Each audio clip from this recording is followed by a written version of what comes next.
सभी स्टूडेंट्स का ई परीक्षा नवोदय क्लासेस के डिजिटल प्लेटफॉर्म पर स्वागत है। ये आज की हमारी क्लास नंबर 20 है। हम chapter number first number system संख्या सिद्धांत पे हम डिस्कस कर रहे हैं और आज की जो हमारी क्लास रहेगी वो नंबर सिस्टम पे रिवीजन क्लास रहेगी। यानी कि अब तक जो हमने रिवीजन नंबर सिस्टम यानी संख्या सिद्धांत में जो भी पढ़ा है उस सभी पे हम डिस्कस करेंगे और स्पीड से हम रिवीजन करेंगे। स्पीड से क्या करेंगे, पूरी क्लास को रिवीजन करेंगे और जो भी हमने अभी तक पढ़ा है उन सभी को डिस्कस कर लेते हैं। नया आज नहीं पढ़ेंगे, आज केवल हम रिवीजन करेंगे और जो भी आपका डाउट रहेगा वो भी इसके अंदर सोल्व हो जाएगा। तो सबसे पहले हमने जो पढ़ा था, सबसे पहले हमने देखा था अंक। अंक किसे कहते हैं? तो अंक कहते हैं डिजिट को। अब देखो अपनी जो नंबर सिस्टम होती है इस नंबर सिस्टम के अंदर कितने अंक होते हैं? आप कहोगे सर इसके अंदर 10 अंक या 10 डिजिट होते हैं। इसके अंदर कितने होते हैं? 10 डिजिट या फिर 10 अंक होते हैं। कौन कौन से होते हैं? 0 1 2 3 4 5 6 7 8 और 9। 0 1 2 3 4 5 6 7 8 9। तो 0 से लेकर 9 तक यानी 0 to 9 क्या होते हैं? हमारे अंक, जिसे हम कहते हैं डिजिट। और टोटल कितने होते हैं? तो टोटल होते हैं 10। 9 नहीं होते, याद रखना। 9 तक होते हैं लेकिन टोटल 10 होते हैं। 10 क्यों होते हैं? क्योंकि इसके अंदर एक 0 भी आपके इसके अंदर शामिल कर लिया। तो ये आपके क्या हो जाते हैं? अंक। अगर आपके सामने जैसे एक नंबर लिखी हुई है 3 4 6 1 लिखे, इसके अंदर किस किस हमने डिजिट या अंकों का प्रयोग किया? तो आपको कैसे इसके अंदर 3 का यूज किया है, 4 का यूज किया है, 6 का यूज किया और 1 का यूज किया है। तो इस प्रकार क्या होता है कि जब आपके पास अंक या जो डिजिट होते हैं, जब हम उनको एक साथ लिखते हैं तो एक साथ लिखने के बाद में हमारे पास क्या बन के आती है? हमारे सामने बन के आती है एक संख्या बनकर आती है। एक क्या बनकर आती है? नंबर या फिर जिसे संख्या निकलती है। जब हम डिजिट्स को या तो 2 डिजिट्स हो या तो 2 डिजिट्स या फिर मोर देन 2 डिजिट्स यानी 2 अंक या 2 से अधिक अंक जब हम एक साथ लिखते हैं तो हमारे पास क्या निकल कर आती है? संख्या निकल कर आती है। जैसे 357 से हम क्या बना सकते हैं? 357 बना सकते हैं, 537 735। इसकी तरह हम और भी बहुत सारी नंबर्स क्या कर सकते हैं? इनको आपस में लिखकर हमें नंबर्स बना सकते हैं। तो अंक क्या हो गए? 0 से लेकर 9 तक के क्या होते हैं? अंक होते हैं। और जब अंकों को एक साथ लिख देते हैं जिसके अंदर 2 डिजिट्स या फिर मोर देन 2 डिजिट्स यानी कि 2 अंक या 2 से अधिक अंकों को जब एक साथ लिख देते हैं हम, तो वो क्या कहलाती है? संख्या कहलाती है। कई बार क्या होता है कि एक ही अंक को हम बार-बार लिख देते हैं। जैसे यहाँ पर 2 को क्या लिखा है? 2 को बार-बार उसका क्या कर दिया हमने? रिपीटेड कर दिया। उसको रिपीटेड फॉर्म में उसकी पुनरावृत्ति हमने कर दी। तो जब 2 को बार-बार लिखा है उसको जब रिपीट कर देंगे या फिर उसकी पुनरावृत्ति कर देंगे तो भी हम क्या बना सकते हैं? एक नंबर बना सकते हैं। जैसे हमने 2 से नंबर बना ली। इसके अलावा हम 2 अंकों 2 डिजिट्स या मोर देन 2 डिजिट्स का भी यूज करके हम क्या बना सकते हैं? कोई नंबर या फिर संख्या बना सकते हैं। इसका मतलब कि संख्या या नंबर किससे बनती है? तो आप कहोगे सर संख्या या जो नंबर होती है वो हमारी डिजिट या अंक से मिलकर बनती है, क्योंकि बिना अंकों के कोई संख्या नहीं होती। और हर संख्या के अंदर डिजिट होते हैं, क्योंकि कोई भी आप नंबर लिखोगे तो उसके अंदर क्या होगा? आपके पास नंबर होगा ना। जैसे आप लिखो 6432, तो इसके अंदर क्या है? आपके पास डिजिट्स या अंक इसके अंदर है। कैसे? आप कहोगे सर इसके अंदर 6 है, 4 है, 3 और 2 है। क्या आप 0 से लेकर 9 तक जो आपके पास डिजिट्स होते हैं, ये क्या होते हैं? आपके पास डिजिट्स जो अंक होते हैं, क्या इन अंक या इसके अलावा कोई और भी आपके पास अंक हो सकता है? आप कहोगे सर नहीं, क्योंकि सभी जितनी भी आपके पास नंबर्स होती है उनके अंदर 0 से लेकर 9 तक की डिजिट्स या 0 से लेकर 9 तक के अंकों का ही हम क्या करेंगे? प्रयोग करेंगे। अब हम कुछ बात करते हैं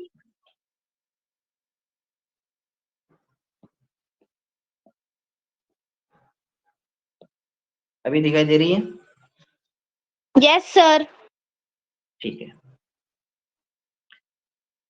आवाज मेरी सही आ रही है ना अब तक?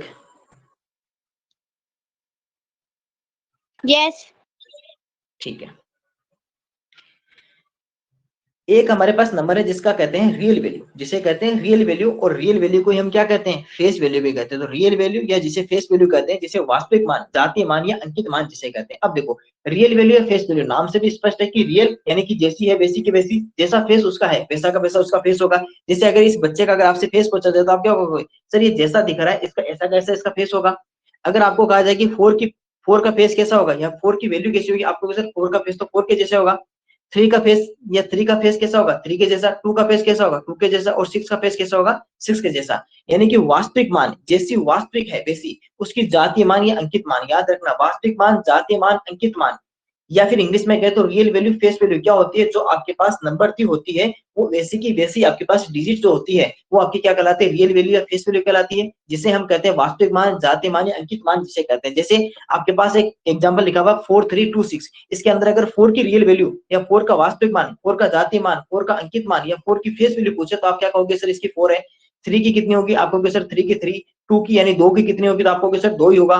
6 का कितना होगा? तो आप कहोगे सर 6 का 6 ही होगा। तो 6 का 6 होगा। वो चाहे किसी भी नंबर पे स्टैंड करती हो या किसी भी नंबर पे वो राइट या लिखी गई हो। तो जैसे आप अगर इस नंबर में हम देखें तो इस नंबर में 4 कहाँ पे लिखा गया है? तो आप कहोगे सर 4 को हम काउंट करें तो इकाई, दहाई, सैकड़ा, हजार, वंस, टेंस, 100 और 1000। तो 4 किस नंबर पे आपको कहोगे सर 4 आपका 1000 या 1000 पे है, लेकिन 4 की जो फेस वैल्यू है 4 की जैसी होगी तो 4 की फेस वैल्यू 4 रहेगी, चाहे वो 1000 पे हो, चाहे वो सैकड़ा पे हो, चाहे वो कहाँ पे भी हो, लाख पे भी हो, चाहे वो 1000 पे हो, चाहे वो 100 पे हो, चाहे वो लेख पे हो, हमेशा फेस वैल्यू, रियल वैल्यू, वास्तविक मान, जाति मान, अंकित मान हमेशा सेम रहता है। ठीक है, आगे की ओर बढ़ते हैं। तो देखो फेस वैल्यू, इन दोनों का फेस वैल्यू कैसा रहेगा, एक जैसा रहेगा ना। इसी तरह जैसे 4 की फेस वैल्यू 4 रहेगी। आगे की ओर बढ़ते हैं। इसके अंदर भी हमने कुछ बात की थी, जैसे 6 7 2 4 बात की बात करते हैं तो 6 की फेस वैल्यू 6, 7 की 7, 2 की 2 और 4 की 4। फेस वैल्यू, रियल वैल्यू, जिसे हिंदी में वास्तविक मान, जातीय मान, अंकित मान कहते हैं। आगे हमने देखा था प्लेस वैल्यू, जिसे हम कहते हैं स्थानीय मान जिसे कहते हैं। अब प्लेस वैल्यू नाम से भी स्पष्ट है कि प्लेस यानी स्थान, तो जिस स्थान पे या जिस प्लेस पे लिखी गई है वो, यानी कि नोट डाउन जिस स्थान पे की गई है, जिस प्लेस पे की गई है, वो उसका क्या हो जाएगा, स्थानीय मान हो जाएगा। जैसे एक एग्जांपल हमारे सामने लिखा हुआ है 5321 लिखा हुआ है। कितना लिखा हुआ है आपके पास एक एग्जांपल लिखा हुआ है जिसके अंदर 5436 आपके पास लिखा हुआ है। इसके अंदर अगर आपको 5 की प्लेस वैल्यू या 5 का स्थानीय मान अगर पूछे तो आप क्या कहोगे, सर पहले इसको काउंट करते हैं। काउंट करोगे तो आपके पास इधर से 6 से काउंट करोगे, आप कहोगे सर 6 जो है वो इकाई के अंक पे यानी कि वंस पे, 3 जो है वो आपके पास दहाई पे यानी कि टेंस पे, 4 जो आपके पास वो 100 पे सैकड़ा पे है, और जो 5 है वो आपका 1000 पे या 1000 पे है। तो इसका मतलब कि 5 यानी जो 5 लिखा हुआ वो किस पे है, आपको कहोगे सर 1000 पे 1000 पे लिखा हुआ है। तो 5 को किससे मल्टीप्लाई करते हैं, तो आप कहोगे सर 5 को 1000 से मल्टीप्लाई कर दो। किससे कर दो, 1000 से, क्योंकि जो 5 या फिर जो 5 लिखा हुआ है वो 1000 के प्लेस पे 1000 पे है, तो उसको 1000 से मल्टीप्लाई कर देंगे और उसका आंसर कितना आ जाएगा, आप कहोगे सर उसका आंसर आ जाएगा 5000 आ जाएगा। इसी तरह अगर 4 की बात करें तो 4 किस पे लिखा हुआ था, 4 लिखा हुआ था आपका सैकड़ा पे 100 पे लिखा हुआ था, तो 4 को 100 से मल्टीप्लाई कर दिया। 3 आपका टेंस या दहाई पे लिखा हुआ था तो 10 से मल्टीप्लाई कर दिया। 6 को आप वंस पे था तो 1 से मल्टीप्लाई कर दिया। और इस तरह आपके पास क्या आ गए, सभी के क्या आ गए आपके पास, हर नंबर के आप क्या निकाल दिया आपने, स्थानीय मान या फिर प्लेस वैल्यू। तो स्थानीय मान या प्लेस वैल्यू क्या होता है, अगर किसी नंबर में कोई भी डिजिट जिस स्थान पे या जिस प्लेस पे उसको नोट डाउन या लिखी गई है, वो उस स्थान का क्या होगा, उस अंक का, वो उसका अंक का प्लेस वैल्यू या स्थानीय मान होगा। जैसे यहाँ पर हमने देखा था 54621 का देखा था, यहाँ पर कितना हो जाएगा, जैसे इसके अंदर 4 का निकाला तो 4 हमारा कहाँ पर था, 1000 पे था, तो हमने कितना लिख दिया, 4000 लिख दिया। इसी तरह हमने फिर एक ट्रिक देखी। ट्रिक क्या देखी हमने, इस तरह देखा था कि अगर आपके पास 598642 लिखा हुआ है, तो आपको अगर मान लो कि सबसे पहले हम 5 से स्टार्ट करते हैं, आपको 5 की प्लेस वैल्यू या 5 का स्थानीय मान देखना है, तो आपको केवल ये देखना है कि 5 के आगे कितने नंबर्स लिखे हुए हैं, जैसे 598642, इसके अंदर इस 5 के आगे कितने अंक लिखे हुए हैं, तो आप कहोगे सर इसके आगे अंक लिखे हुए हैं 5 अंक लिखे हुए, कितने लिखे हुए, 1 2 3 4 5, 5 डिजिट्स या 5 अंक लिखे हुए, तो इसके आगे जीरो कितने लगा दोगे, आप 5 जीरो लगा दोगे। इसी तरह जब आप 9 की बात करोगे तो 9 के आगे कितने अंक है, तो आप कहोगे सर 9 के आगे तो लिखे हुए 4 अंक यानी 4 डिजिट्स है, तो इसके आगे कितने जीरो लगा दोगे, 4 जीरो लगा दोगे। 8 के आगे या 8 के आगे कितने अंक है, कितने डिजिट्स है, आप कहोगे सर 3, तो कितने जीरो लगा दोगे, 3। इसी तरह 6 के आगे 2 थे तो 2 जीरो लगा दिया, 4 के आगे 1 था तो 1 जीरो लगा दिया। ठीक है, तो इस तरह आप क्या कर सकते हो, 2 के आगे कोई भी नंबर, सॉरी कोई भी डिजिट या कोई भी अंक नहीं था तो हमने केवल क्या लिख दिया, 2 लिख दिया। तो मैं उम्मीद करता हूँ कि आपको प्लेस वैल्यू स्थानीय मान समझ में आ गया होगा। इधर जैसे हमने फेस वैल्यू रियल वैल्यू लिखी थी, अंकित मान, वास्तविक मान, जातीय मान जैसा था वैसा वैसा लिख दिया, 2 का 2, 4 का 4, 6 का 6, 8 का 8, 9 का 9 और 5 का 5। तो आपको प्लेस वैल्यू स्थानीय मान और फेस वैल्यू रियल मान, वास्तविक मान, अंकित मान, जातीय मान सभी बात समझ में आ गई। इसमें भी हमने वही किया था, जैसे 3 का 3000 किया था। इसके आगे देखते हैं, ये आपका क्या था, ये आपका प्लेस वैल्यू स्थानीय मान था। फिर हमने देखा था एक्सटेंशन ऑफ नंबर्स, संख्याओं का विस्तार हमने देखा था। संख्याओं का विस्तार करना यानी कोई भी आपके पास नंबर आपके पास छोटी फॉर्म में लिखी उसको क्या कर देना, उसको विस्तार कर देना। जैसे कैसे, एग्जांपल से समझते हैं सीधा। आपके सामने एक नंबर है 96321, 96321 आपके पास एक नंबर लिखी गई है, ये आपके पास एक नंबर लिखी गई है 96321 लिखी गई है। सबसे पहले हमें ये पता करना है कि कौन से नंबर कौन से डिजिट पे, हम यहाँ से स्टार्ट कर दें। 1 इकाई पे या वंस पे, 2 आपका दहाई पे टेंस पे, 3 आपका सैकड़ा 100 पे, 6 आपका 1000 1000 पे और 9 आपका 10,000 10,000 पे। ठीक है, अब हम क्या करेंगे, इनको इससे मल्टीप्लाई कर देते हैं। जैसे 9 कितने नंबर पे था, तो 9 अब लिखेंगे किधर से, लिखेंगे इधर से।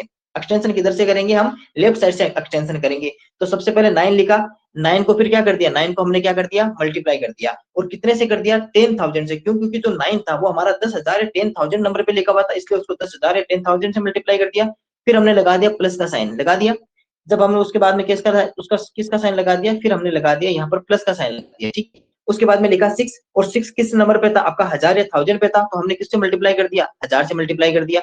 इसके बाद में क्या लिखा हुआ था प्लस का साइन लगाया और उसके बाद 3 को हमने कर दिया 100 से, क्योंकि सैकड़ा पे 100 से मल्टीप्लाई कर दिया। उसके बाद फिर से प्लस का साइन लगाया, फिर 2 लिखा और 2 को कहाँ पे था दहाई पे 10 पे था, तो उसको 10 से मल्टीप्लाई कर दिया। फिर लिखा प्लस और फिर 1 को किससे मल्टीप्लाई कर दिया 1 से, क्योंकि 1 आपका किस पे था इकाई या वंश पे था, और फिर सभी को मल्टीप्लाई कर दिया। तो ये तो कितना आ गया 90,000, 6,320 और 1, और फिर सभी को ऐड करके कितना बना दिया हमने ये 96321। तो आपका जो एक्सटेंशन है या फिर जो विस्तार है वो आपका क्या कहलाएगा, ये वाली जो नंबर है ना ये वाली, ये आपका क्या कहलाता है विस्तार कहलाता है। जैसे हमने इसका विस्तार कर लिया, अब आपके क्या कर सकते ऑप्शन में कभी क्या कर सकता है कि एक जीरो कम ज्यादा कर सकता है, बस आपको वहां पे ध्यान से देखना है कि किस ऑप्शन में हमने जो नंबर देखे हैं उतने ही नंबर वहां पे होने चाहिए। तो ये क्या कर सकता है कि किसी ऑप्शन में कम या ज्यादा आपका नंबर कर दे, तो आपको पूरे ध्यान से उसको देखना। बाकी जब हम क्वेश्चन करेंगे पता करेंगे। अब जैसे 57243 की हमने बात की, तो सबसे पहले हमने क्या लिखा, अब हमें मल्टीप्लाई करने की, देखो मल्टीप्लाई किया या फिर मल्टीप्लाई नहीं करो तो भी क्या कर सकते हो कि 5 के आगे कितने डिजिट्स हैं, तो आपको सर 5 के आगे 1 2 3 और 5 डिजिट्स हैं, तो हमने कितने जीरो लिख दिए 5 जीरो लिख दिए। 7 के आगे कितने डिजिट्स है 4 अंक या 4 डिजिट्स, तो हमने 4 जीरो लिख दिए।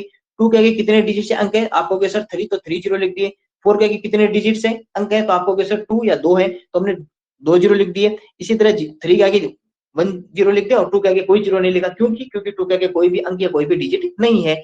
अब क्या करेंगे, सब इस सबको हमने मल्टीप्लाई के रूप में भी लिख सकते हैं। जैसे हमें क्या करना है, जितने जीरो थे उतने लिखने, बस यहाँ पे क्या लिख देना है जीरो लिख देना है। देखो यहाँ पर कितने थे 1 2 3 4 5 जीरो थे, यहाँ भी 1 2 3 4 5 है, बस केवल क्या लिख दिया साथ में 1 लिख दिया मल्टीप्लाई के रूप में, और हमने फिर इसी तरह सभी को लिख दिया।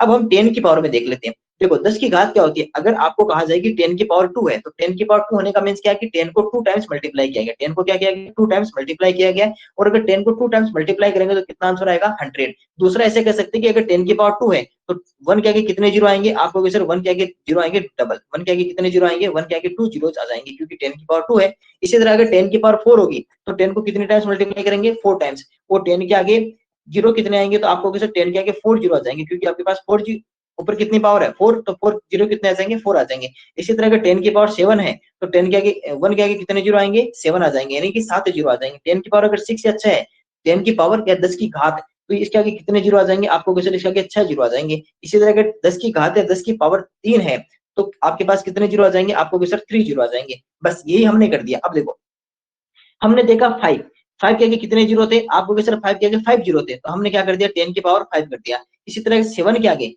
आगे कितने जीरो है, तो आपको सर 7 के आगे 4 जीरो है, तो हमने क्या कर दिया 10 की पावर 4 कर दी।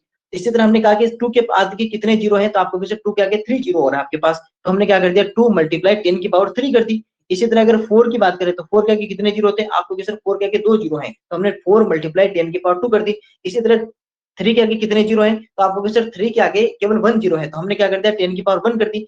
अब आपको से पूछा जाए कि 2 के आगे कितने जीरो है, आपको सर 2 के आगे कोई जीरो नहीं है, तो हमने 10 की पावर कितनी लिख दी 0, क्योंकि कोई जीरो ही नहीं है, तो हमने क्या लिख दी 10 की पावर 0। और अगर किसी भी नंबर की अगर पावर 0 हो, जैसे यहाँ पर लिखे हुए ना 5 की पावर 0, 6 की पावर 0, 7 की पावर 0 और 50 की पावर 0 या 50 की संघात 0, तो सभी का मान क्या होता है 1। अगर किसी भी नंबर की पावर या घात आपकी अगर 0 हो तो उस संख्या का मान कितना होता है 1 होता है। वो चाहे 10 की पावर हो, चाहे वो 50 की पावर 0 हो, चाहे वो 5000 की पावर 0 हो, चाहे वो 999 की पावर 0 हो, 999 की पावर 0, तो सभी की पावर अगर 0, अगर आपके घात में किसी भी नंबर के 0 लिखा आ जाए तो उस संख्या का मान कितना होता है 1। इसीलिए हमने क्या किया यहाँ पर 10 की पावर 0 लिखी, क्योंकि यहाँ पे जो 10 था, यहाँ पे जो आपके पास 2 लिखा हुआ था, ये देखो 2 लिखा हुआ था ना, इस 2 के आगे क्या लिखा हुआ था मल्टीप्लाई 1 लिखा हुआ था। अब हमें 1 बनाना है, और वो भी किसकी पावर में बनाना 10 की पावर में, तो 1 बनाने के लिए हमने क्या कर लिया 10 की पावर किस में लिख दी 10 की पावर 0 लिख दी, क्योंकि पावर अगर 0 होगा,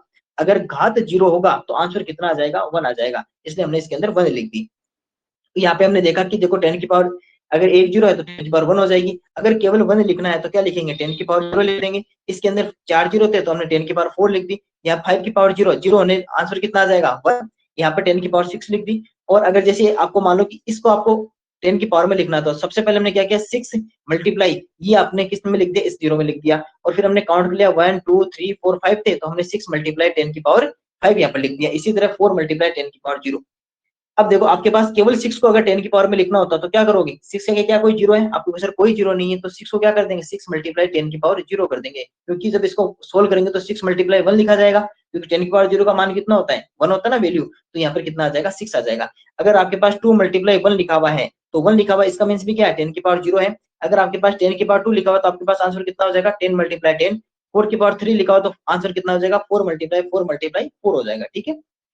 इसी तरह हमने इस नंबर को भी लिख लिया, जितने आपके पास जीरो थे हमने उतने क्या लगा दिए, यहाँ पर पावर लगा दी, देखो सभी में पावर लगा दी ना, 1 के पास 1 जीरो था तो जीरो लगा दिया। फिर हम लिखते हैं शॉर्टन फॉर्म, यानी संक्षिप्त रूप। अब आपके पास एक्सटेंडेड फॉर्म आपके पास लिखी हुई है और आपको कह दिया कि आपको इसको किस में लिखना है, आपको इसको लिखना है शॉर्टन फॉर्म में। तो हम क्या करेंगे, सबसे पहले आपके पास 4 के आगे कितने जीरो है, आप कहोगे सर 4 के आगे जो आपके पास जीरो है ना वो आपके पास 4 जीरो है, 3 के आगे कितने हैं 3, 2 के आगे कितने हैं 2, 1 के आगे कितना है 1 और इसके आगे कुछ नहीं है। तो यहाँ पे एक काम करता हूँ, मैं इसको वापस दोबारा सोल्व कर देता हूँ। देखो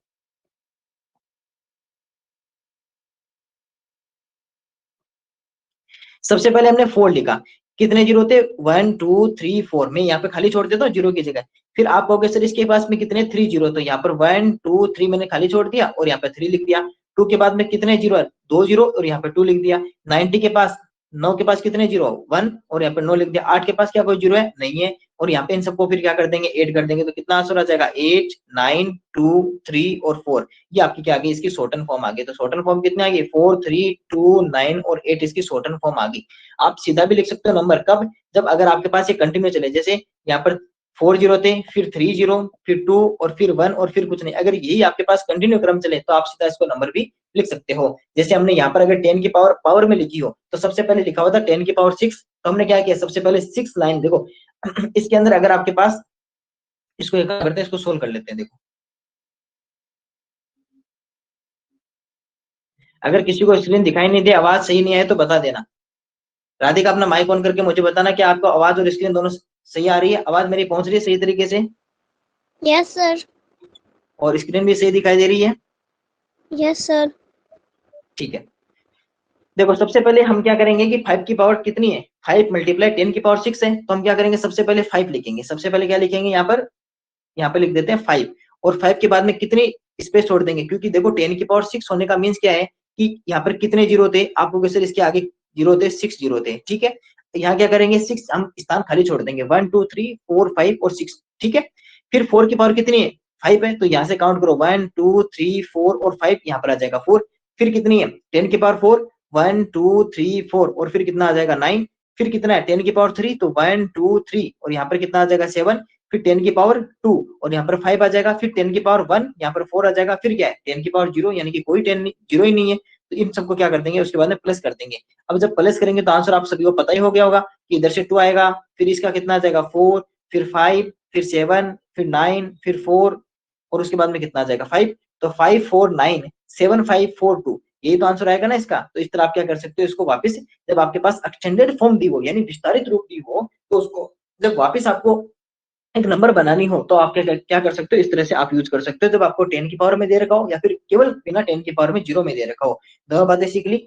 इसके बाद में हमने देखा था टाइप्स ऑफ नंबर्स, यानी कि संख्याओं के प्रकार। सबसे पहले हमने देखा था यूनिट नंबर, जिसे कहते हैं इकाई संख्या। देखो अंक कितने होते हैं, डिजिट कितने होते हैं, आपको सर 0 to 9 हमारे अंक या डिजिट होते हैं। अगर इसमें से जीरो को हटा दें, क्या हटा दें, जीरो को हटा दें, तो आपके पास क्या रहेगा, आपको सर 1 से लेकर 9 तक की नंबर्स रहेगी।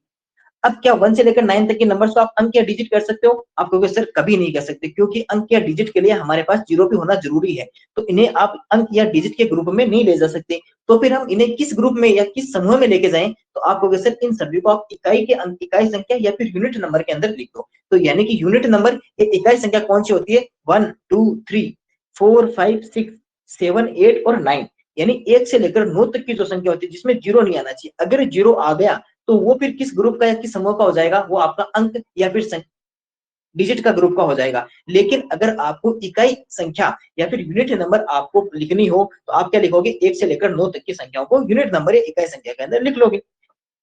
हमने फिर यूनिट नंबर भी देखी थी, जैसे ये 1 to 9 यूनिट नंबर होगी और 0 to 9 आपके पास डिजिट या अंक हो गए। इसके बाद में बात करते हैं नेचुरल नंबर की। किसकी बात करते हैं, नेचुरल नंबर या फिर प्राकृतिक संख्या की बात करते हैं। तो आप कहोगे सर प्राकृतिक संख्या को सबसे पहले किससे लिखते हैं, आप कहोगे सर n से सबसे पहले प्राकृतिक संख्या को किससे लिखते हैं? तो प्राकृतिक संख्या को जो लिखा जाता है वो हमारा n से लिखा जाता है, क्योंकि नेचुरल नंबर में n सबसे पहले आता है। अब देखो जो 1 से स्टार्ट करो, 1 2 3 4 इस तरह आगे बढ़ते जाओ और अनंत तक। कहां तक चलते जाएगी? अनंत, यानी जिसका कोई अंत नहीं है। तो अनंत तक चलेगी जिसका कोई अंत नहीं होगा, यानी कि आप लास्ट नंबर कभी भी पता नहीं कर सकते हो, केवल आप फर्स्ट नंबर पता कर सकते हो। तो नेचुरल नंबर से प्राकृतिक संख्या कौन सी होती है? जो 1 से स्टार्ट होती है, या जो स्टार्टेड फ्रॉम 1, जो 1 से आप प्रारंभ करते हो या 1 से स्टार्ट 1 से स्टार्ट करते हो, उन संख्याओं को क्या कहेंगे? नेचुरल नंबर्स या प्राकृतिक संख्याएं जिसे कहेंगे। तो अगर आपको पूछा जाए कि पहली प्राकृतिक संख्या या फिर फर्स्ट नेचुरल नंबर कौन सी होती है, तो आप कहोगे सर 1। अगर आपको पूछा जाए कि अंतिम प्राकृतिक संख्या या फिर लास्ट नेचुरल नंबर कौन सी होगी, तो आप कहोगे सर उसका हम कभी पता नहीं कर सकते, क्योंकि ये नंबर्स कभी एंड ही नहीं होती। तो इस तरह हो जाएगा, ठीक है। अब आपके पास जैसे ये एक बड़ी, इतनी बड़ी नंबर लिखी हुई है, देखो यहाँ से लेकर यहाँ तक एक नंबर है, क्या ये भी एक नेचुरल नंबर है? आपको सर ये भी एक नेचुरल नंबर है, क्योंकि अगर जो भी नंबर एक या एक के बाद में जो भी आपके पास नंबर आएगी, वो सभी आप क्या कह सकते हो? उन सभी नंबर्स को या उस सब संख्या को आप क्या कह सकते हो? नेचुरल नंबर या प्राकृतिक संख्या कह सकते हो, ठीक है। याद रखना, नेचुरल नंबर या प्राकृतिक संख्या कहाँ से स्टार्ट होती है? 1 से स्टार्ट होती है, ठीक है। इसी तरह होल नंबर, जिसे हम किससे लिखते हैं? W से लिखते हैं। और ये होल नंबर कहाँ से स्टार्ट होते हैं? तो आप कहोगे सर बस केवल जो नेचुरल नंबर्स वाला ग्रुप था उसके अंदर जीरो को और लाके शामिल कर दो। जो नेचुरल नंबर्स का ग्रुप था या प्राकृतिक संख्या का जो ग्रुप था, ये था ना प्राकृतिक संख्या ग्रुप 1 से, इसके अंदर हमने किसको मिला दिया? जीरो को मिला दिया। जैसे ही हमने जीरो को मिलाया तो ये किस ग्रुप का हो गया? आपको सर ये वाला हमारा होल नंबर्स या पूर्ण संख्या का ग्रुप हो गया। इसका मींस कि पूर्ण संख्या के ग्रुप कहाँ से स्टार्ट होती है? तो जीरो से जो नंबर से स्टार्ट होती है, जीरो से कहां से? जीरो से जो नंबर से स्टार्ट होती है वो संख्या क्या कहलाती है? पूर्ण संख्या या होल नंबर कहलाती है। और जो 1 से स्टार्ट होती है उन्हें क्या कहते हैं? हम नेचुरल नंबर या प्राकृतिक संख्या कहते हैं। अब आपसे पूछा जाए कि प्रथम पूर्ण संख्या, प्रथम पूर्ण संख्या, फर्स्ट होल नंबर कौन सी होती है? तो आप कहोगे सर जीरो होती है। अंतिम पूर्ण संख्या या फिर लास्ट लास्ट होल नंबर कौन सी होती है? तो आप कहोगे सर लास्ट होल नंबर आपको हम पता नहीं कर सकते हैं, ठीक है।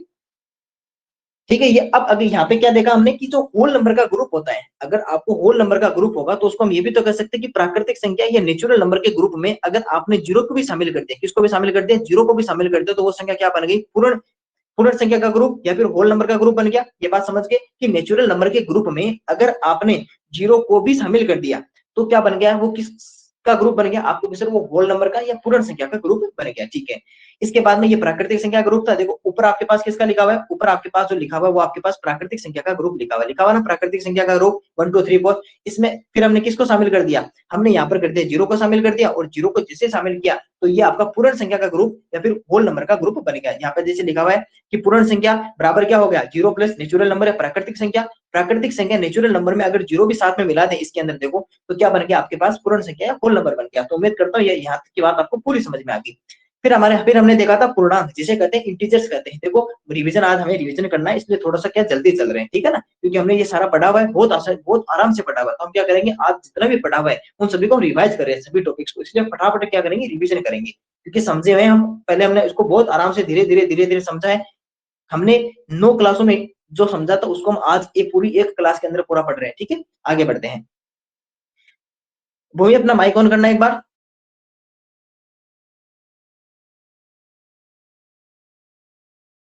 भूमि अपना माइक ऑन करना।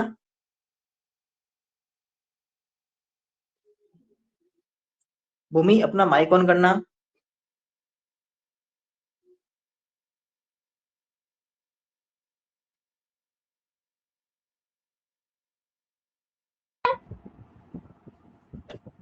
मेरी स्क्रीन आपको दिखाई दे रही है? नहीं दिखाई दे रही है। तो आपको बताना चाहिए ना। अब दिखाई दे रही है। और मेरी आवाज आपको क्लियर आ रही है? हाँ। और इतनी देर से आपके कोई आपको नहीं दिखाई दे रही थी? दिखाई दे रही थी। और आवाज कट कट के आ रही थी या फिर पूरी एकदम सही आ रही थी? पूरी एकदम सही आ रही थी। ठीक है, अभी भी सब कुछ एकदम सही दिख रहा है? हाँ। ठीक है, माइक ऑफ करो। रिधिमा आप भी एक बार मुझे बता दो कि स्क्रीन एकदम सही दिखाई दे रही है और आवाज भी एकदम सही आ रही है? Yes sir. सब डन है? ठीक है, यस आगे बढ़ते हैं। Okay, sir. वापिस बताओ। स्क्रीन नहीं दिख रही है। स्क्रीन नहीं दिख रही है, एक सेकंड।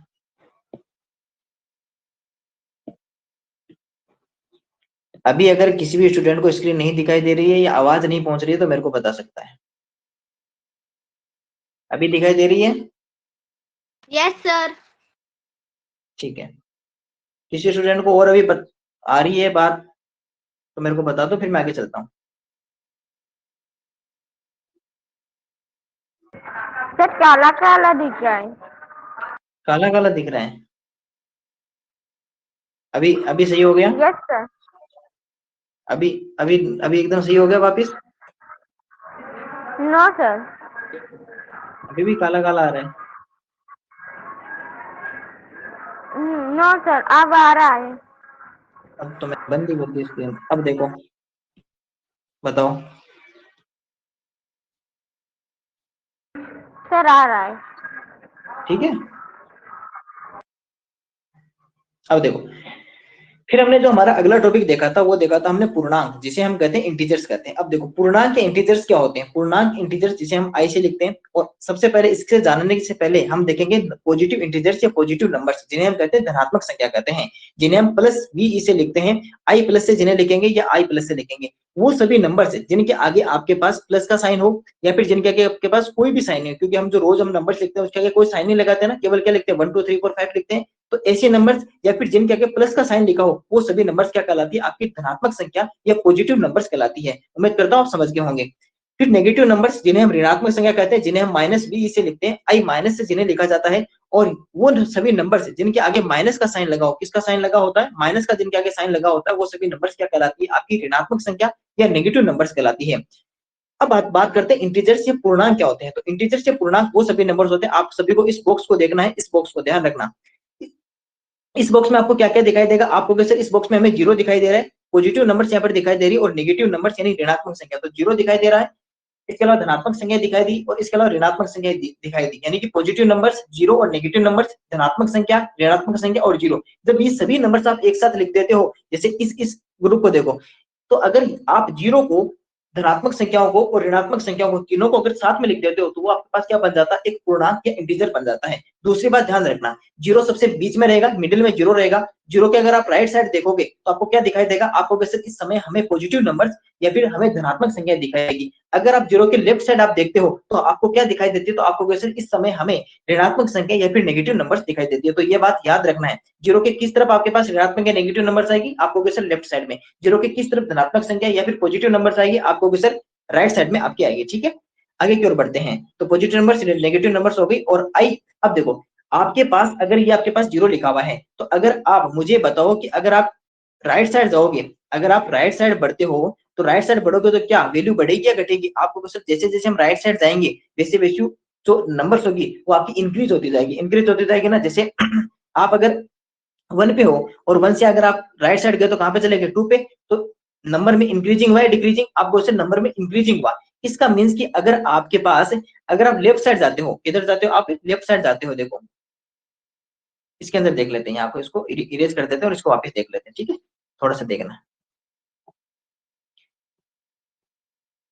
हमने क्या सीखा कि सबसे पहले मान लो एक नंबर लाइन बना लेते हैं। क्या बना लेते हैं? एक नंबर लाइन यहाँ पर बना लेते हैं, और एक जल्दी से एक नंबर लाइन बना लेते हैं। ये हमने बना ली, एक नंबर लाइन लिख ली। ठीक है, संख्या रेखा आप सभी ने सीखी होगी, और संख्या रेखा भी क्या होती है? वही होती है जो अभी लिख रहा हूँ। ठीक है ना, इसको देखना, संख्या रेखा को आराम से देखना।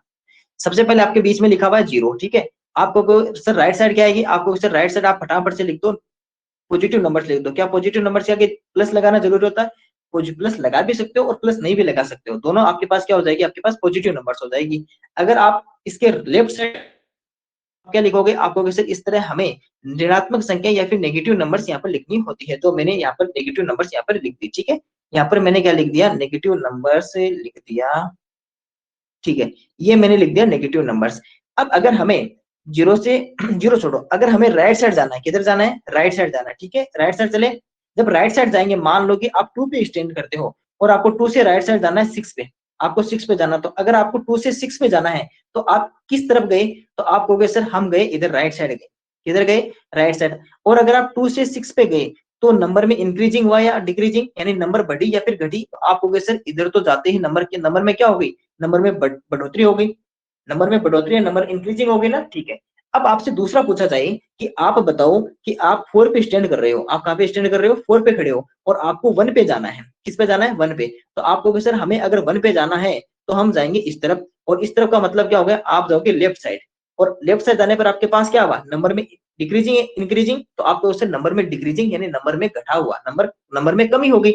इसका मीन्स यहाँ से क्या सीखे कि अगर आपको लेफ्ट साइड जाना है तो नंबर में क्या होगी, कमी। अगर आपको राइट साइड जाना है यानी कि राइट साइड जाना तो नंबर में क्या होगी, बढ़ोतरी या फिर इंक्रीजिंग होगा। ठीक है, अब यहाँ से इसी बात को हम यूज करते हुए माइनस के नंबर पे पता करेंगे। आपको -1 पे आप स्टैंड कर रहे हो, ठीक है, -1 पे खड़े हो और आपको -5 पे जाना है। कितने पे जाना है, -5 पे। ये लिखने का ध्यान रखना, 0 के पास में कौन आएगा, -1, इधर कौन आएगा, +1। तो इसी तरह जैसे जैसे इधर बढ़ेंगे इधर ही वैसे वैसे बढ़ेंगे। ठीक है, अब देखो -1 से आपको जाना है -5 पे, और आपको ये भी पता है कि -1 0 के पास में आता है और फिर -5 उससे दूर आ जाता है 0 से।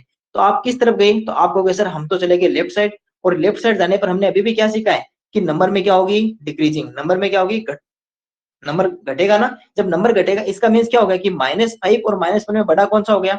आप कहोगे सर हम गए लेफ्ट साइड, लेफ्ट साइड करने जाने पर मान में क्या होगी, डिक्रीजिंग यानी मान में होगा घटाव। इसका मीन्स कि -1 से -5 हमारा छोटा है।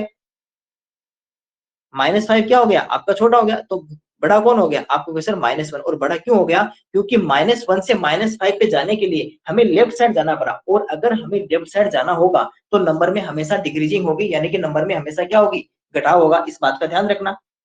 ठीक है, इसके बाद में हमने देखा इवन संख्या, सम संख्या। आप सभी को पता है इवन नंबर्स वो नंबर्स होती है, या सम संख्या वो संख्याएं होती है जिनके अंदर 2 का पूरा पूरा भाग जाता है, यानी कि जो 2 से पूरी पूरी डिविजिबल होती है, जिसके अंदर शेषफल कितना रहे, 0। अगर किसी संख्या में भाग देने पर आपके पास रिमाइंडर या शेषफल 0 आ जाता है, इसका मीन्स क्या हुआ, उस संख्या में उस नंबर का पूरा डिवाइड चला गया, यानी पूरा पूरा भाग चला गया, यानी कंप्लीटली डिविजिबल हो गई वो। ठीक है, और दूसरे मैंने आपको ट्रिक बताई थी कि आपको इकाई का अंक या फिर वंश डिजिट होती है, वहां पर क्या देखना है, इस ग्रुप को देखना है 0 2 4 6 8। अगर इस ग्रुप में से अगर आपके पास इकाई अंक पर अगर कोई भी संख्या लिखी आ जाए तो वो नंबर क्या कहलाएगी, आपकी इवन नंबर कहलाएगी, क्योंकि वो 2 से पूर्णतः विभाजित होगी, यानी कि कंप्लीटली डिविजिबल बाय 2 होगी। ठीक है, इसके बाद में यहाँ पर हमने कुछ नंबर्स पे डिस्कस किया था, जैसे कुछ के अंदर इवन नंबर्स देखी थी, कुछ और नंबर देखी थी। हमें केवल क्या देखना है, हमें वंश डिजिट या इकाई का अंक देखना, और वहां पे क्या देखना है, इस ग्रुप को देखना है, 0 2 4 6 8 को हमें देखना है। फिर हमने देखा ओड नंबर, विषम संख्या, वो संख्याएं जो 2 से पूर्णतः विभाजित नहीं होती है, नॉट कंप्लीटली डिविजिबल बाय 2, यानी कि अगर किसी नंबर में आप 2 का भाग देते हो तो उसके अंदर आपके पास रिमाइंडर क्या नहीं आएगा, 0 नहीं आएगा, इसके अलावा कुछ भी आ सकता है। तो अगर आपके पास रिमाइंडर 0 नहीं आए, इसका मतलब कि वो 2 से कंप्लीटली डिविजिबल नहीं है, 2 से पूर्णतः विभाजित नहीं है, तो वो संख्या क्या हो जाएगी, आपके पास ओड नंबर या विषम संख्या हो जाएगी। यहाँ पर हमने देखा कि देखो ये कुछ नंबर थी और इसके अंदर मैंने पता कि जैसे 1 3 5 7 9 11 13 ये सभी क्या हो जाती है आपके पास एक विषम संख्या, या फिर हम कह सकते हैं कि ओड नंबर हो जाती है। ट्रिक क्या बताई थी आपको कि आपको जो वंश डिजिट है या फिर जो इकाई का अंक है वहां पर क्या देखना है, 1 3 5 7 9। अगर इनमें से कोई ग्रुप लिखा जाए तो 0 2 4 6 8 हो, तब तो क्या हो जाएगी, सम संख्या या इवन नंबर होगी। लेकिन अगर 1 3 5 7 9 अगर वंश डिजिट या इकाई के अंक पे आएगा तो क्या कहलाएगी वो, आपको सर वो तो ओड नंबर या विषम संख्या कहलाएगी। जैसे हमने यहाँ पर कुछ एग्जांपल डिस्कस किए, जैसे ये वाले एक इवन नंबर या सम संख्या हो गई, बाकी सभी आपकी ओड नंबर हो गई, क्योंकि इनका जब हमने वंश डिजिट देखा तो इन तीन के अंदर इस ग्रुप में से थे, बाकी वो अपने वाले इवन वाले या सम वाले ग्रुप में से थे। ठीक है, फिर हमने देखा भाज्य संख्या कंपोजिट नंबर। तो भाज्य संख्या कंपोजिट नंबर वो नंबर होती है जैसे अगर आप किसी भी नंबर में डिवाइड करते हो तो हमें पता है कि जैसे 24 में डिवाइड करेंगे तो 1 का तो डिवाइड उसके अंदर जाएगा 24 में, 24 का भी डिवाइड 24 में जाएगा। ठीक है, तो ये दो नंबर तो क्या हो जाती है आपके पास फिक्स नंबर हो जाती है कि अगर आप किसी भी नंबर को आप लेते हो, कोई भी नंबर ले लो, जैसे आप अगर आप लेते हो 7 तो आप 7 का कहोगे कि सर इसमें 1 का डिवाइड जाएगा और 7 में 7 का डिवाइड जाएगा, ये दो तो नंबर आपके पास फिक्स नंबर है, इन दो का तो डिवाइड जाएगा जाएगा। अगर इनके अलावा एक भी नंबर ऐसा मिल जाए, यानी कि कम से कम अगर एक संख्या भी, यानी कि मिनिमम अगर आपके पास वन नंबर भी ऐसी मिल जाए जिसका इसके अंदर डिवाइड चला जाए, तब तो वो क्या कहलाएगी, भाज्य संख्या। हाँ, एक से ज्यादा हो सकते कितने भी, लेकिन कम से कम आपको एक नंबर तो ऐसा चाहिए चाहिए होगा जिसके अंदर 1 और जो आपके पास जो नंबर दी हुई उसका डिवाइड जाना चाहिए। जैसे 24 थी, 24 में 1 का डिवाइड गया, 24 का डिवाइड गया, क्या इसके अलावा और भी नंबर्स का डिवाइड जा रहा है आपको, इसके अंदर तो बहुत सारे नंबर्स का जा रहा है। हमने देखा इस 4 पे ध्यान करो सभी, जब 4 पे देखा तो हमने 1 और 4 का डिवाइड किया, इसके अलावा 2 का भी डिवाइड जा रहा है। 10 में देखो तो 10 में आपको सिर्फ 1 और 10 का डिवाइड जा रहा है, इसके अलावा 2 और 5 का भी डिवाइड जा रहा है। तो ये सभी नंबर्स क्या हो गई आपके पास, भाज्य संख्या कंपोजिट। तो भाज्य संख्या कंपोजिट नंबर कौन सी होती है, वो नंबर जिसके अंदर एक और जो नंबर होती है इसके अलावा कम से कम एक अतिरिक्त संख्या, मिनिमम 1 अदर नंबर का अगर वहां पे डिविजिबल होती है उससे, तो वो नंबर क्या कहलाएगी आपके पास, भाज्य संख्या कहलाएगी। अगर ये काम नहीं हो, अगर 1 और जो आपके पास गिवन नंबर है केवल उन्हीं का ही भाग जाए, उसके अलावा कोई भी अन्य संख्या का भाग नहीं जाए, तो वो संख्या क्या कहलाएगी आपके पास, अभाज्य संख्या प्राइम नंबर, जो हम रोज याद कर रहे हैं। ठीक है, जैसे यहाँ पर 7 था तो 7 के अंदर किसका डिवाइड जाएगा, 1 और 7 के अलावा क्या कोई भी नंबर है, आपको सर कोई नंबर नहीं है। 19 में 1 और 19 के अलावा कोई भी नंबर है, आपको सर कोई भी नंबर नहीं, तो ये दोनों नंबर कैसी होगी, एक अभाज्य संख्या प्राइम नंबर होगी। 33 में देखा तो 33 में 1 और 33 का तो जाएगा जाएगा, ये तो दो फिक्स नंबर है। इसके अलावा देखो 3 का इसके अंदर जा रहा है, 11 का इसके अंदर जा रहा है, तो ये एक प्रकार की वही एक कंपोजिट नंबर या फिर भाज्य संख्या होगी। ठीक है, फिर हमने कुछ एग्जांपल्स पे डिस्कस किया, तो जो आप अब आराम से सोल्व कर लोगे, भाज्य भाज्य इवन और आप सोल्व कर लोगे, ठीक है। फिर हमने कुछ फैक्ट्स देखे थे, सबसे छोटी अभाज्य संख्या, स्मॉलेस्ट प्राइम नंबर, आप बताओ। तो आप कहोगे सर स्मॉलेस्ट प्राइम नंबर तो 2 से स्टार्ट होती है प्राइम नंबर, तो आपकी सबसे छोटी अभाज्य संख्या या स्मॉलेस्ट प्राइम नंबर कौन सी होगी? 2 हो गई।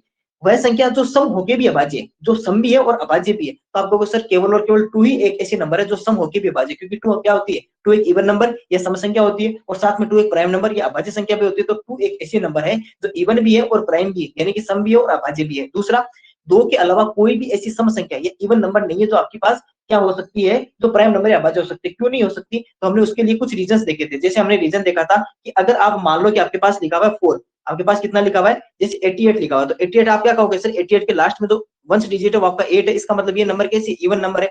और अगर कोई भी नंबर इवन होगी तो उसमें 1 और 88 का तो जाएगा। इसके अलावा उसके अंदर 2 का तो जाएगा। 2 का क्यों जाएगा? क्योंकि वो इवन नंबर है। अगर इवन नंबर या सम संख्या होगी तो उस नंबर के अंदर 2 का डिवाइड जाएगा। और अगर आपके पास इस 1 और 88 के अलावा आपको क्या और मिल गया? 2 मिल गया। तो इसका मतलब कि जो भी इवन नंबर होगी उसके अंदर जो आपके पास 1 का डिवाइड जाएगा, इसके अलावा जो नंबर देखिए उसका जाएगा, इसके अलावा कम से कम 2 का तो उसके अंदर भाग जाएगा ही जाएगा, यानी 2 से तो डिविजिबल होगी। और अगर हमें एक भी अगर ऐसी नंबर मिल जाए तो वो नंबर प्राइम नंबर नहीं हो सकती, क्योंकि प्राइम होने के लिए तो एक ही कंडीशन है, एक तो 1 और एक जो आपके पास नंबर दी हुई है। इसके अलावा कोई भी तीसरा ऐसा नंबर नहीं होना चाहिए, लेकिन इवन नंबर में तो 2 मिलेगा। इसका मतलब कोई भी इवन नंबर आपकी क्या नहीं हो सकती? प्राइम नंबर या अभाज्य संख्या नहीं होती। किसको छोड़कर?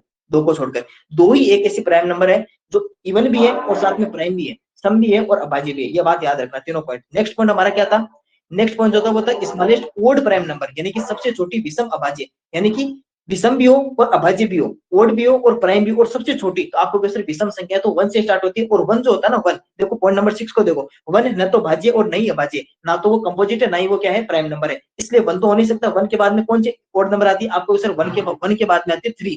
तो 3 कैसी है? 3 एक ओड नंबर भी है और 3 एक प्राइम नंबर भी है। इसका मींस कि स्मॉलेस्ट ओड प्राइम नंबर या सबसे छोटी विषम अभाज्य संख्या कौन सी होती है? वो 3 होती है, 3 होती है। अगर आपके पास स्मॉलेस्ट इवन प्राइम नंबर पूछ ले, यानी कि सबसे छोटी सम अभाज्य संख्या पूछ ले, तो आप कहोगे सर वो तो 2 होती है, क्योंकि सम संख्या 2 से स्टार्ट होती है। ये फिर हमारे कुछ हमने इसको समझा था, ठीक है। 1 से लेकर 100 तक अभाज्य संख्या कितनी होती है? 1 to 100 टोटल प्राइम नंबर्स कितने होती है? 25। जो हमने यहाँ तक हमने पता भी कर लिया है, यहाँ तक आप सभी को लर्न कर लिया। ये फिर 3 हम फिर कल आगे देख लेंगे, ठीक है। फिर एग्जांपल्स पे डिस्कस किया था और फिर हमने कुछ ये तो ठीक है। को प्राइम नंबर्स या सह अभाज्य संख्या या असहभाज्य संख्या कौन सी होती है? तो आप कहोगे सर वो सभी नंबर्स है जिनका कॉमन फैक्टर या जिनका उभयनिष्ठ गुणनखंड अगर 1 हो, यानी जिनका उभयनिष्ठ गुणनखंड या कॉमन फैक्टर अगर 1 हो, जिन भी 2 नंबर्स का, वो सभी नंबर क्या कहलाएगी? आपके पास को प्राइम नंबर या सह अभाज्य संख्या कहलाएगी। जैसे 4 और 8 का हमने देखा, तो 4 की अगर फैक्टर देखो, यानी 4 का फैक्टर का मतलब क्या हो गया? फैक्टर या गुणनखंड का मतलब होता है वो सभी संख्याएं जिनका उसके अंदर भाग जा सकता है। जैसे 4 का फैक्टर कौन-कौन से हो गए? 1, 2 और 4। क्यों? क्योंकि तो 4 आपके पास है, इसके अंदर किस-किस का डिवाइड जा सकता है? आपको सिर्फ 1 का, आप 2 का और 4 का, 1, 2 और 4 का आप डिवाइड जा सकता है, ठीक है। इसके अलावा 8 के अंदर किसका जा सकता है? 1, 2, 4 और 8 का जा सकता है। अब इन दोनों के अंदर कॉमन मैंने कैसे सिखाया था? जैसे आप स्कूल के अंदर हो, आप स्कूल के अंदर बहुत सारे बच्चे हो, तो आप सभी कॉमन या उभयनिष्ठ क्या-क्या है? आपको कैसे एक स्कूल ड्रेस आपके पास कॉमन है, टेक्स्ट बुक आपके पास कॉमन है, जो आपके पास किताब ना, जैसे हिंदी की किताब, इंग्लिश की किताब, मैथ की बुक, ये सभी आपके पास कॉमन है। इसी तरह आप इस 4 और 8 के अंदर कौन-कौन से कॉमन? आपको सिर्फ 1 कॉमन है, 2 कॉमन है और 4 कॉमन है। और अगर हमने 11 और 15 लिया, तो 11 के अंदर किस-किस का डिवाइड जाएगा? आपको सिर्फ 11 के अंदर 1 और 11 का डिवाइड जाएगा, 15 के अंदर 1, 3, 5 और 15 का डिवाइड जाएगा। अब इन दोनों के अंदर कॉमन बताओ, तो आपको सिर्फ इन दोनों में तो कॉमन केवल और केवल 1 आ रहा है, यानी कि उभयनिष्ठ गुणनखंड या कॉमन फैक्टर इनका इसका कितना है? 1, और इनका कितना है? 1, 2 और 4। जबकि हमारे पास कंडीशन क्या थी? उभयनिष्ठ गुणनखंड कितना होना चाहिए? 1 होना चाहिए। कॉमन फैक्टर कितना होना चाहिए? 1 होना चाहिए। तो इन दोनों में कॉमन फैक्टर या फिर को प्राइम नंबर्स कौन सी होगी? तो आपको सिर्फ 11 और 15 जो है ना, जिनका उभयनिष्ठ गुणनखंड भी बने, जिनका कॉमन फैक्टर भी बने, इसलिए ये सब 11 और 15 क्या हो जाएगी? आपके पास एक को प्राइम नंबर्स या सह अभाज्य संख्या, असहभाज्य संख्याएं हो जाएगी। जैसे 2, 3, 5, 6, 12, 13, 9, 11, 17, 21, 34, 35, ये सभी नंबर्स क्या होती है? एक प्रकार की को प्राइम नंबर्स या असहभाज्य संख्या। तो आपको याद रखना है, को प्राइम नंबर्स या सहअभाज्य संख्या कौन सी होती है? वो सभी नंबर्स जिनका उभयनिष्ठ गुणनखंड या जिनका कॉमन फैक्टर अगर 1 आए, तो वो सभी नंबर क्या कहलाती है? आपके पास को प्राइम नंबर कहलाती है। और आपको मैंने ये भी बता दिया फैक्टर कैसे निकालने हैं, वो सभी नंबर जिसका इसके अंदर भाग जा सकता है, वो सभी आपके पास क्या कहलाती है? फैक्टर्स कहलाती है, ठीक है। इसके बाद में हम डिस्कस करते हैं ट्विन प्राइम्स या जुड़वा अभाज्य। ट्विन प्राइम्स के लिए 2 कंडीशन। पहली कंडीशन क्या होनी चाहिए ट्विन प्राइम में जुड़वा अभाज्य होने के लिए? वो दोनों नंबर्स आपके पास प्राइम नंबर्स या अभाज्य संख्या होनी चाहिए, ठीक है, पहली कंडीशन। अगर आपके पास दोनों संख्या अभाज्य संख्या हो, अगर प्राइम नंबर हो, तो दूसरी कंडीशन ये होती है कि उनका डिफरेंस कितना होना चाहिए? 2, यानी उनका अंतर 2 होना चाहिए। तो 2 अभाज्य संख्याएं जिनके अंतर 2 होता है, वो क्या कहलाती है? आपके पास जुड़वा अभाज्य कहलाती है। तो ट्विन टू प्राइम नंबर से जिनका डिफरेंस कितना हो 2 हो, वो सभी क्या कहलाती है आपके पास ट्विन प्राइम से जुड़ा अभाज्य कहलाती है। जैसे यहाँ पर हमने देखा 2 और 3 दोनों अभाज्य संख्या है, लेकिन उनका डिफरेंस कितना है 1, तो ये क्या नहीं हो सकती आपके पास ट्विन प्राइम से जुड़ा अभाज्य नहीं हो सकती। फिर हमने देखा 3 और 5 देखा, तो 3 और 5 दोनों क्या है अभाज्य संख्या, तो पहली कंडीशन डन होगी। दूसरी कंडीशन क्या है, डिफरेंस या अंतर कितना होना चाहिए 2, तो आपको क्वेश्चन इनका अंतर भी कितना है, अंतर भी आपके पास 2 है। इसी तरह जैसे 5 और 7 का देखा, दोनों संख्या अभाज्य संख्या है और दोनों का अंतर भी कितना है 2, तो ये सभी आपके पास क्या है ट्विन प्राइम। तो ट्विन प्राइम से जुड़ा अभाज्य होने के लिए क्या होना चाहिए कंडीशन, दोनों अभाज्य संख्या या दोनों प्राइम नंबर होनी चाहिए, साथ में उनका डिफरेंस हो जो अंतर होता है वो भी 2 होना चाहिए। ठीक है, इसके बाद में हमने देखा कि जो ट्विन प्राइम्स होती है, जुड़वां अभाज्य होती है, वो सभी नंबर क्या होती है एक को प्राइम नंबर से सह अभाज्य संख्या होती है, क्योंकि सभी जुड़वां अभाज्य संख्या जो ट्विन प्राइम्स होती है उन सभी का कॉमन फैक्टर कितना होता है 1 होता है। याद कर लेना, सभी जुड़वां अभाज्य संख्या या सभी ट्विन प्राइम नंबर्स का कॉमन फैक्टर या उभयनिष्ठ गुणनखंड कितना होता है 1, क्योंकि दोनों जब अभाज्य संख्या है तो दोनों में कॉमन कुछ रहेगा ही नहीं, क्योंकि अभाज्य संख्या तभी तो अभाज्य संख्या, दोनों में कॉमन ही नहीं है, दोनों में कॉमन कौन रहेगा 1 रहेगा। इसका मतलब, और अगर किसी भी दो नंबर्स का अगर उभयनिष्ठ गुणनखंड या कॉमन फैक्टर अगर 1 आ जाता है तो वो सभी नंबर्स क्या कहलाती है आपको सिर्फ वो सभी नंबर कॉमन फैक्टर या फिर सह अभाज्य संख्या कहलाती है। ठीक है, फिर देखा कि सभी जो को प्राइम नंबर्स होती है सह अभाज्य संख्या होती है वो सभी की सभी क्या नहीं हो सकती ट्विन प्राइम नहीं हो सकती, कुछ संख्या हो सकती है। जैसे इसके अंदर कुछ संख्याएं आपकी क्या है कॉमन फैक्टर है, को प्राइम नंबर है, लेकिन सभी आपके पास को प्राइम नंबर से सह अभाज्य संख्या ट्विन प्राइम नहीं हो सकती, जुड़ा अभाज्य नहीं हो सकती। अगली बात हमने देखी कि जो क्रमागत संख्या है, तो कंसेक्यूटिव नंबर्स होते हैं वो सभी की सभी क्या होती है को प्राइम नंबर से सह अभाज्य संख्या होती है। कंसेक्यूटिव नंबर्स कौन सी होती है, ये हमने देखा था, जो कंसेक्यूटिव नंबर्स तो क्रम से आगत यानी कि जो कंटिन्यू, जैसे 1 2 3 4 5 6 7 8 ये सभी क्या है एक प्रकार की कंसेक्यूटिव कंटिन्यू है। तो संख्याएं जो संख्या लगातार एक के बाद एक आ रही है, यानी कि जो एक के बाद एक आ रही है वो सभी क्या कहलाती है आपके पास कंसेक्यूटिव नंबर्स कहलाती है, यानी कि जो कंटिन्यू ऐसी नंबर लिखी जाती है वो सभी कंसेक्यूटिव कहलाती है। जैसे 2 और 3 एक प्रकार की कंसेक्यूटिव नंबर है ना, क्रमागत संख्या है, क्योंकि 2 के बाद में 3 आता है तो ये एक प्रकार की क्या होगी कंसेक्यूटिव क्रमागत होगी।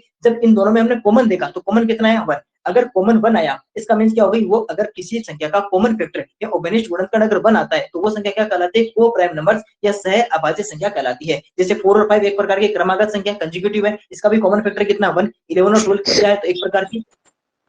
सर स्क्रीन शो नहीं कर रही।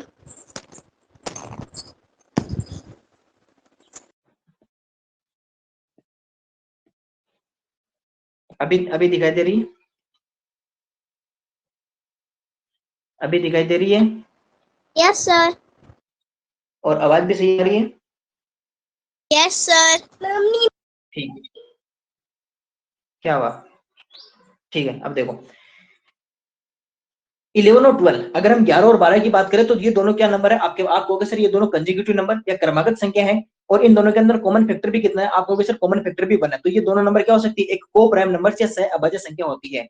तो इसके बाद में मैं उम्मीद करता हूँ कि आपको को प्राइम नंबर अच्छे से समझ में आ गई होगी। ठीक है, ये फिर यहाँ पर कुछ हमने कुछ नंबर देखी थी क्रमागत संख्याएं और फिर प्राइम नंबर याद की थी। अब देखो सक्सीडिंग नंबर जिसे अनुवर्ती संख्या या उत्तरवर्ती कहते हैं, तो अनुवर्ती उत्तरवर्ती, अनु और उत्तर यानी कि आगे की तरफ जाना, सक्सीडिंग यानी आगे की तरफ जाना। अगर किसी नंबर में आप +1 कर देते हो तो उसकी वो नंबर क्या आ जाएगी सक्सीडिंग नंबर, अनुवर्ती संख्या या उत्तरवर्ती आ जाएगी। जैसे 3 की अगर आपको सक्सीडिंग नंबर पूछ ले, अगर 3 की अनुवर्ती संख्या या 3 की उत्तरवर्ती संख्या पूछ ले तो क्या करोगे 3 के अंदर 1 जोड़ दोगे और क्या आ जाएगा 4, तो 4 क्या है 3 का सक्सीडिंग नंबर है, तो 4 क्या है 3 का सक्सीडिंग नंबर है, यानी कि 4 एक अनुवर्ती संख्या किसकी है, अनुवर्ती पूर्ववर्ती किसकी, आपको सर 3 की है।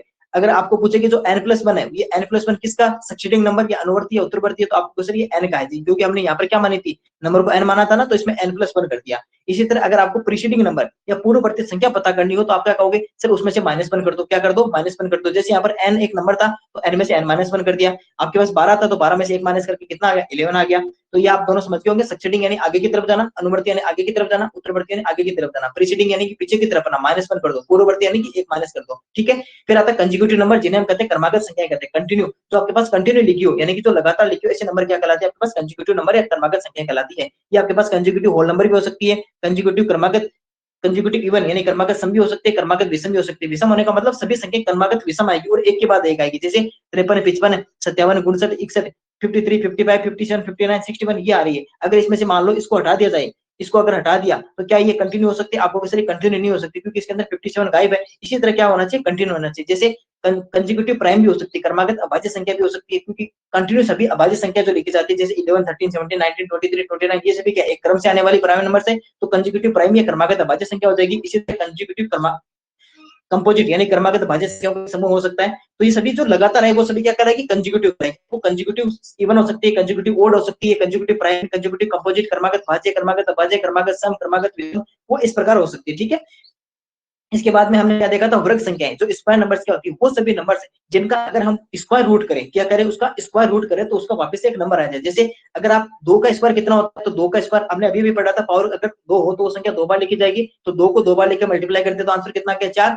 इसका मतलब 2 का स्क्वायर कितना है 4। अब देखो अगर 4 का हम स्क्वायर रूट करते हैं, 4 का वर्गमूल करते तो आंसर कितना आएगा 2। तो इसका मतलब 4 क्या है, एक प्रकार की इस वर्ग संख्या या स्क्वायर नंबर। इसी तरह अगर 3 का स्क्वायर करने पर आंसर कितना आया आपका क्वेश्चन 9, तो 3 का अगर हम 9 का अगर वर्गमूल 9 का अगर स्क्वायर रूट कर दे तो आंसर कितना आएगा 3, क्योंकि जब स्क्वायर करने पर 9 आ रहा है तो 9 का वापस स्क्वायर रूट या वर्गमूल करोगे तो कितना आ जाएगा 3 आ जाएगा। ठीक है, तो इसका मतलब स्क्वायर नंबर से वर्ग संख्या कौन कौन सी होती है, तो जैसे 4 है, 9 है, 16, 25, 36, 49, 64, 100, ये सभी क्या है, तो एक प्रकार के स्क्वायर नंबर्स हैं। तो हम क्या करेंगे, जब 30 तक हम स्क्वायर 30 तक हम जब स्क्वायर या फिर जो हम वर्ग याद कर लेंगे तो हमें पता रहेगा कि ये वाली स्क्वायर नंबर है या नहीं। तो यानी कि वो सभी नंबर जैसे 4, 9, तो 4 किसका 2 का, 3 किसका स्क्वायर है 3 का, 9 जो 3 का स्क्वायर 9 है। इस प्रकार ये क्या हो जाएगी, स्क्वायर नंबर से वर्ग संख्या हो जाएगी, आपको पता रहना चाहिए। फिर आती है क्यूब नंबर से घन संख्याएं। क्यूब नंबर से घन संख्या वो होती है अगर आप 2 की क्यूब करते हो यानी 2 की पावर 3 लगते हो, तो 2 को कितनी बार मल्टीप्लाई करने पड़ेगा 3 बार, तो 2 2 2 3 बार मल्टीप्लाई करेंगे तो आंसर कितना आ जाएगा 8 आ जाएगा। इसका मींस कि 8 का अगर हम क्यूब रूट करें यानी हम अगर 8 का घनमूल करें तो आंसर कितना आएगा 2, क्योंकि 2 का वर्ग 2 का क्यूब या 2 का घन कितना होता है 8, तो 8 किसका घनमूल है क्यूब रूट होगा तो आपको वैसे 2 का होगा। ठीक है, इसके बाद में हम देखते हैं ये सभी क्यूब नंबर्स हो जाएंगे, जैसे 8, 27, 64, 125, ये सभी क्या, तो ये आपके पास ये है क्यूब रूट्स, याद रखना ये आपके पास क्यूब नंबर्स ये आपके पास क्यूब नंबर्स नहीं है, आपके पास ये वाली क्यूब नंबर्स है। ठीक है, आगे की ओर बढ़ते हैं।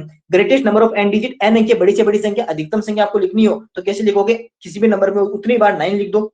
अगर आपको छोटी से छोटी संख्या लिखनी हो तो सबसे पहले 1 लिखो और 1 लिखने के बाद में क्या लिख दो, बाकी जगह बची हुई जगह 0 लिख दो। जैसे अगर आपको 5 अंक की सबसे छोटी से छोटी संख्या या स्मॉलेस्ट नंबर ऑफ 5 डिजिट लिखनी है, सबसे पहले 1 लिखोगे और उसके बाद में जो आपके पास 4 बच गए यानी कि 4 जगह खाली रहेगी, वहां पर क्या लिख दोगे आप 0 लिख दोगे। ठीक है, फिर हमने देखा एन अंक की कुल संख्या देखी, तो कुल संख्या अगर आपको मान लो कि आपको पूछ ले कि 3 अंक की कुल संख्या बताओ, तो आपको सर 3 अंक की स्टार्ट कहां से होती है 100 से होती है और कहां तक जाती है 999 तक जाती है, और तो इसके अंदर टोटल कितनी आ जाएगी, तो आप जैसे 1 डिजिट की लिखने तो केवल 9 लिख दो। अगर आपको 6 डिजिट की 6 अंक की कुल संख्या या टोटल नंबर्स देखने तो आप क्या करोगे, 6 सबसे पहले 6 9 लिखोगे, उसके बाद सबसे पहले 9 लिख दोगे और फिर बचे हुए जगह क्या लिख दोगे 0 लिख दोगे। यानी कि जितने अंक की आपको अगर टोटल नंबर लिखनी हो तो सबसे पहले 9 लिखिए, उससे एक कम टाइम्स आप क्या लिख दो, आपको कैसे उससे एक कम टाइम्स हम 0 लिख देंगे और इस तरह हमारे क्या हो जाएगी टोटल नंबर्स आपके पास बन जाएगी। जैसे 8 डिजिट की या 8 अंक की हमें ग्रेटेस्ट नंबर लिखनी हो, बड़ी से बड़ी लिखनी हो, क्या करेंगे सभी जगह 8 बार 9 लिख देंगे। अगर स्मॉलेस्ट नंबर है छोटी लिखनी हो तो सबसे पहले 1 लिखेंगे और फिर 7 टाइम्स 0 लिख देंगे।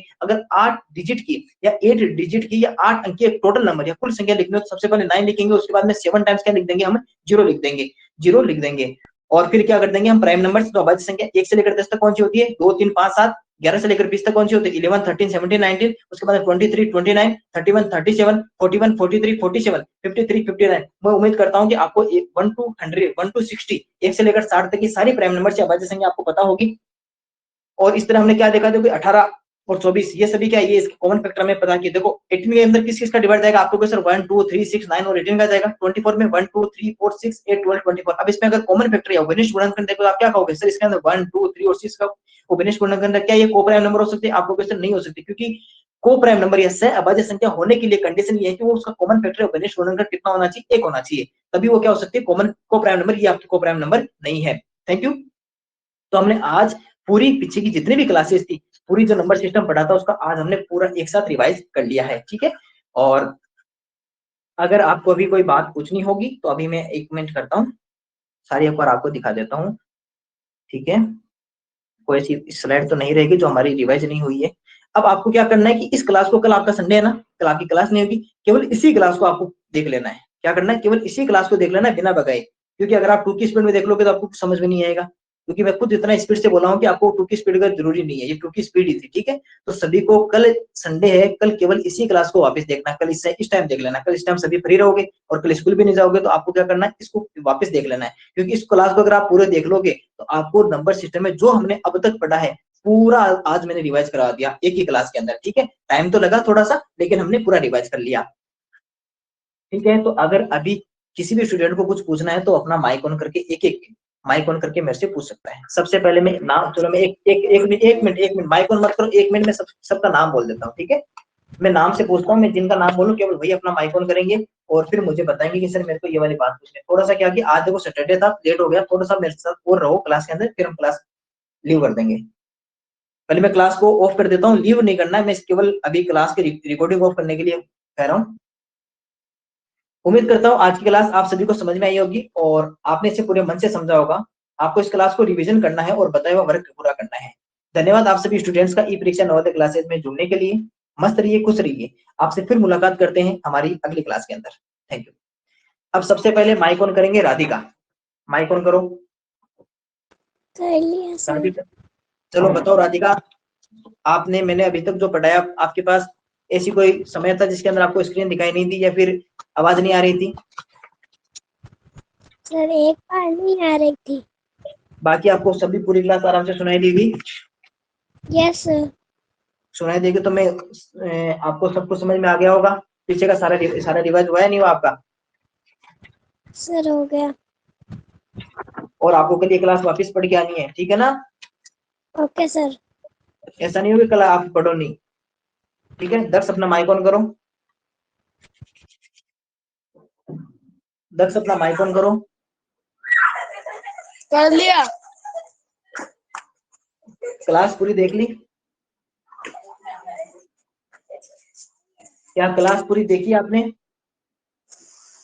दक्ष मैं आपसे बात कर रहा हूँ। Yes sir. आपने पूरी क्लास देखी आराम से? Yes sir. कल इस क्लास को रिवाइज करके आना है। क्या आपको कोई ऐसी बात जो आपको पूछनी है अभी? नो। सारी बातें समझ में आ गई? यस। ठीक है, आपको कल क्लास को देख के आनी है, ठीक है ना? Yes sir.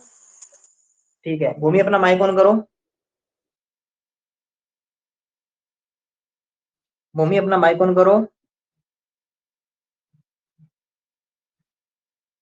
भूमि क्या मेरी आवाज आ रही है आप तक? भूमि मेरी आवाज आ रही है आप तक? Yes sir. आपने क्लास देखी पूरी? Yes sir. कल क्लास को रिवाइज करके आना है, ओके सर। पूरी क्लास, ठीक है ना? केवल इसी क्लास को, ठीक है। ठीक है?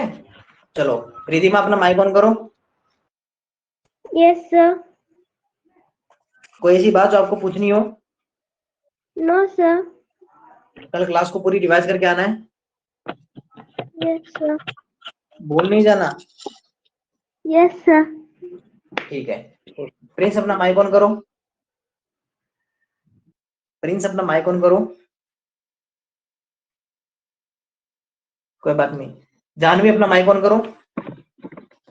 Yes sir. कल का काम पता चल गया ना, क्या होमवर्क करके आना है? Yes sir. बोलना नहीं है काम को, यस। करके आना, ठीक है? इसके बाद में अंश मितेश भाई, ये तो क्लास में है नहीं। अंशराज भास्कर,